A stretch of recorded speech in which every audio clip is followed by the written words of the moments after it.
El passat dissabte 13 de juliol, Santiago Vidal, magistrat de l'Audiència de Barcelona i membre de l'Associació Jutges per la Democràcia, va ser a Arenys de Munt per parlar sobre la legalitat de la independència i el dret de petició.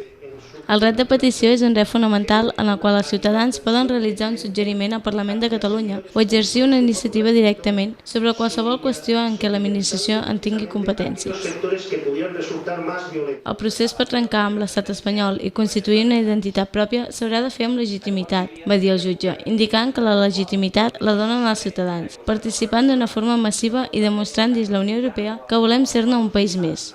Un procés que es pot fer de forma massiva, pacífica i dialogada.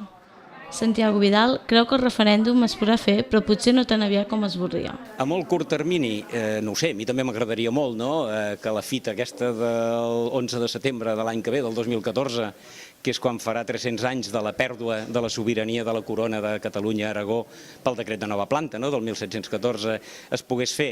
Home, a vegades la realitat i la història no coincideixen. Seria molt bonic, però ho veig difícil, francament. Ara, com a jurista veig molt probable que dins d'aquesta legislatura, que al fi i al cap és el pacte que tenen la majoria dels partits polítics que ens representen al Parlament de Catalunya, ho veig viable, francament viable. Estic molt esperançat en aquest sentit. El jutge va reconèixer que el trencament amb Espanya s'ha de fer respectant la legitimitat democràtica, però amb el dret a decidir com a principi bàsic que cal respectar en tot moment. Vidal ha argumentat que entre els anys 2015 i 2016 Catalunya podria ser ja un nou estat dins la Unió Europea.